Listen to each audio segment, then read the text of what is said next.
آپ دیکھ رہے ہیں پاکستان نیشن ٹائمز اور آج ہم بات کریں گے ایک ایسی کہانی کی جو دل دہلا دیتی ہے، یعنی پاکستان اور بھارت کی وہ تاریخی لمحات جو دنیا کو ہلا کر رکھ دیتے ہیں۔ چلیں آپ کو سناتے ہیں ایک ایسی ایپک سٹوری جو دل دہلا دیتی ہے۔ ہم لاہور سے بول رہے ہیں، 13 اور 14 اگست سن 47 عیسوی کی درمیانی رات آپ آزاد ہیں۔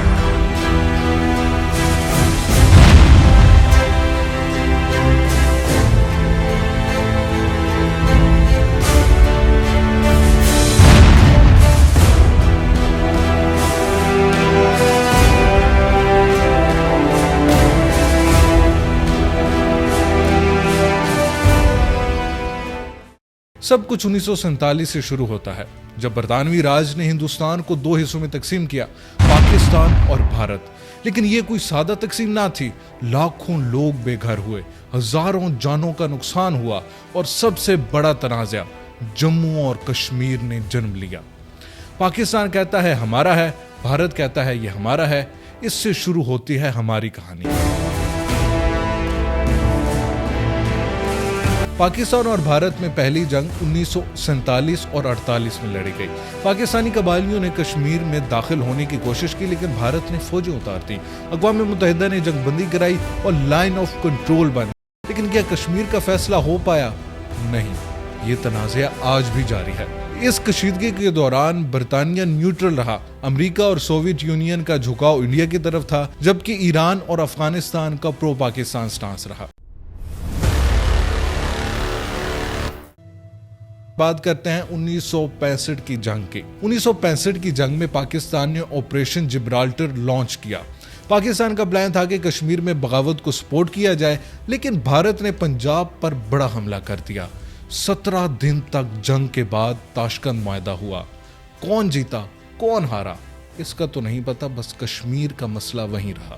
اس جنگ کے دوران برطانیہ، امریکہ اور سوویت یونین بظاہر تو نیوٹرل ہونے کا راگ الاپتے رہے، لیکن جھکاؤ ان کا انڈیا کی طرف ہی تھا۔ اسرائیل نے بھی انڈیا کی حمایت کی، جبکہ ایران، سعودی عربیہ، ترکی، انڈونیشیا اور چائنا کا پرو پاکستانی سٹانس تھا۔ اب آتے ہیں 1971 کی طرف۔ یہ ہمارے لیے مشکل وقت تھا۔ مشرقی پاکستان میں بنگالیوں نے آزادی مانگی، بھارت نے مداخلت کی اور مشرقی پاکستان بنگلہ دیش بن گیا۔ اس دوران سوویت یونین، برطانیہ، امریکہ، France, Bhutan, Poland, East Germany اور چیکوسلاویا نے بھارت کی مدد کی، جبکہ ایران، سعودی عربیہ، ترکی، سری لنکا، چائنا اور لیبیا نے پاکستان کی مدد کی۔ 1999 میں کارگل جنگ۔ ہمارے فوجیوں نے کارگل کی چوٹیوں پر پوزیشن لی، بھارت نے بھاری حملے کیے، لیکن ہمارے جوانوں نے زبردست مقابلہ کیا۔ عالمی دباؤ سے پیچھے ہٹنا پڑا، لیکن ہماری بہادری کی داستان آج بھی زندہ ہے۔ اس دوران برطانیہ، امریکہ، فرانس اور اسرائیل نے بھارت کی مدد کی۔ رشیا بظاہر تو نیوٹرل ہونے کا راگ الاپتا رہا، لیکن جھکاؤ اس کا انڈیا کی طرف ہی تھا، جبکہ سعودیہ اور چائنا کی ڈپلومیٹک سپورٹ پاکستان کے ساتھ رہی۔ اب آپ کو بتاتے ہیں کچھ چھوٹی جھڑپوں کے بارے میں۔ 1989 سے کشمیر میں بغاوت شروع ہوئی۔ ہندوستان کا الزام ہے کہ پاکستان نے جیش محمد اور لشکر طیبہ جیسے گروہوں کی حمایت کی۔ ان گروہوں نے کشمیر میں حملے کیے، جن سے LOC پر فائرنگ بڑھی۔ 1999 کی کارگل جنگ ایک بڑا واقعہ تھا، لیکن اس کے علاوہ بھی چھوٹی جھڑپیں ہوتی رہیں، جیسے کہ دراندازی کی کوششیں اور فوجی چوکیوں پر حملے۔ اب آتے ہیں 2000 کی دہائی کی طرف۔ 2001 میں جیش محمد نے دلی میں ہندوستانی پارلیمنٹ پر حملہ کیا، جس میں 9 لوگ مارے گئے۔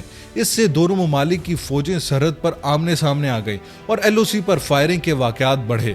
2008 میں ممبئی حملوں نے سب کو ہلا کر رکھ دیا۔ لشکر طیبہ کے 10 دہشت گردوں نے 167 لوگوں کو ہلاک کیا۔ ہندوستان نے پاکستان پر دہشت گردوں کی حمایت کا الزام لگایا، جس سے سرحدی جھڑپیں بڑھیں، خاص طور پر پنجاب کی سرحد پر۔ 2010 کی دہائی LOC پر جھڑپوں کا دور۔ انڈین کشمیر کے اڑی میں جیش محمد نے فوجی کیمپ پر حملہ کیا، جس میں 19 فوجی مارے گئے۔ ہندوستان نے جواب میں LOC کے پار سرجیکل سٹرائکس کی۔ پاکستان نے ان کی تردید کی، لیکن اس سے فائرنگ اور کشیدگی بہت بڑھ گئی۔ 2019 میں پلوامہ حملہ ہوا جہاں جیش محمد کے خودکش بمبار نے 40 ہندوستانی اہلکاروں کو ہلاک کیا۔ ہندوستان نے پاکستان کے بالا کوٹ میں فضائی حملے کیے جو 1971 کے بعد پہلا بڑا حملہ تھا۔ پاکستان نے جوابی کارروائی کی اور ایک ہندوستانی پائلٹ جس کا نام ابھینندن تھا اس کو گرفتار کیا، جس کے بعد اسے رہا بھی کر دیا گیا تھا۔ اس دوران ایل او سی پر چھوٹی جھڑپیں جاری رہیں۔ اس کے بعد دہائی آتی ہے 2020 کی۔ 2020 اور 21 میں ایل او سی پر فائرنگ اور دراندازی کے واقعات ہوئے۔ 2021 میں جنگ بندی معاہدہ ہوا لیکن یہ زیادہ دیر نہ چلا۔ اب آتے ہیں 2025 کے تازہ ترین واقعے کی طرف۔ 22 اپریل 2025 کو کشمیر کے پہلگام میں دہشت گرد حملہ ہوا جس میں 26 سیاح مارے گئے۔ ہندوستان نے اسے کشمیر ریزسٹنس کا کام قرار دیا۔ اس کے بعد سے جو ہو رہا ہے، جس طرح سے انڈیا کی طرف سے میزائلز ہم پر داغے جا رہے ہیں اور دونوں ممالک کے درمیان کشیدگی جتنی بڑھ چکی ہے اس کا آپ کو بخوبی اندازہ ہے۔ لیکن حقیقت یہ ہے کہ پہلی جنگ عظیم نے کروڑوں جانیں لی، خاندان تباہ کیے۔ دوسری جنگ عظیم نے ہیروشیما اور ناگاساکی کو راکھ کیا، لاکھوں معصوم مرے۔ جنگ ایک لفظ جو تباہی کا دوسرا نام ہے۔ بھارت اور پاکستان کی سرزمین جو کبھی ایک تھی آج بار بار خون سے رنگین ہوتی ہے۔ 1947 کی تقسیم نے لاکھوں زندگیاں نگل لیں۔ 1965 اور 1971 کی جنگیں، کارگل کا تنازعہ، ہر بار ہم نے کیا پایا؟ صرف نقصان، آنسو اور بے گھر خاندان۔ ہماری تاریخ ہمیں سکھاتی ہے کہ جنگ صرف اور صرف زخم دیتی ہے۔ آئیے بات چیت سے، محبت سے ایک نئی تاریخ لکھیں، کیونکہ جنگ کبھی حل نہیں، امن ہی واحد راستہ ہے۔